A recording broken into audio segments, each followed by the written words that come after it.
بسم اللہ الرحمن الرحیم۔ السلام علیکم۔ ایک موقع پر گرمیوں کے موسم میں پہاڑوں پر جماعت کے ساتھ جانا ہوا۔ صبح کے وقت ایک پہاڑی سے دوسری پہاڑی تک پیدل جانا تھا۔ سفر لمبا تھا۔ ہر ایک نے اپنا اپنا سامان سر پر اٹھایا اور چلنا شروع کر دیا کیونکہ رمضان کا مہینہ تھا، اس لیے آٹا چاول وغیرہ نہیں خریدے۔ مشورے میں یہ طے پایا کہ جہاں جا رہے ہیں وہاں سے خرید لیں گے۔ دوپہر کے وقت نئی پہاڑی پر پہنچے۔ صرف 5 مکان اور ایک مسجد تھی کیونکہ کھانے پکانے کا انتظام میرے ذمہ تھا۔ میں نے راشن چیک کیا تو ایک آدمی کے راشن سے بھی کم چاول اور دال تھی۔ دکان کی تلاش میں نکلے تو معلوم ہوا کہ یہاں تو کوئی دکان نہیں۔ راشن وغیرہ تو اسی پہاڑی پر ملے گا جو ہم صبح کے وقت چھوڑ آئے تھے۔ ہمارا رہبر ہمیں نئی پہاڑی پر چھوڑ کر واپس چلا گیا۔ اب واپس جانا بھی ناممکن تھا۔ عصر کے وقت 4 آدمی اور آ گئے اور انہوں نے رات ہمارے ساتھ ٹھہرنے کا ارادہ ظاہر کیا۔ اب جماعت میں کل 15 آدمی تھے جن کی افطاری اور سحری کا انتظام کرنا تھا۔ میں بہت ہی پریشان بیٹھا تھا۔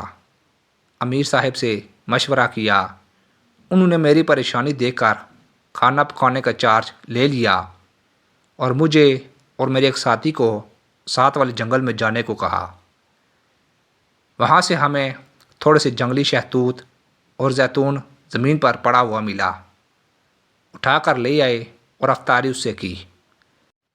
اب امیر صاحب نے مجھ سے کہا کہ جو کچھ میں کروں آپ دیکھتے رہیں، پوچھیں نہیں کہ کیا کر رہے ہو اور جو کہوں وہ کرو۔ امیر صاحب نے 2 بڑے دیگچے پانی سے بھر کر چولہوں پر چڑھا دیے۔ ایک میں بس 1 چٹانک دال چنا اور دوسرے میں 2 چٹانک کے قریب چاول ڈال کر کچھ پڑھنا شروع کیا اور کھانا تیار ہونا شروع ہو گیا۔ مغرب کی نماز کے بعد دسترخوان لگایا گیا اور 15 ساتھیوں نے پیٹ بھر کر کھانا کھایا۔ سحری کے وقت بھی امیر صاحب کچھ پڑھ رہے تھے اور دونوں دیگچے چولہوں پر چڑھے ہوئے تھے۔ چنانچہ سحری بھی 15 ساتھیوں نے پیٹ بھر کر کھائی۔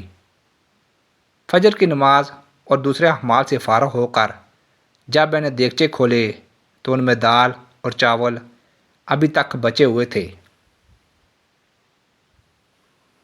جب سب معاملات سے فارغ ہو گئے تو امیر صاحب نے بتایا کہ آپ کتابوں میں تو پڑھتے ہیں کہ جہاں کھانا کم ہونے کا ڈر ہو وہاں سورہ یاسین شریف پڑھو۔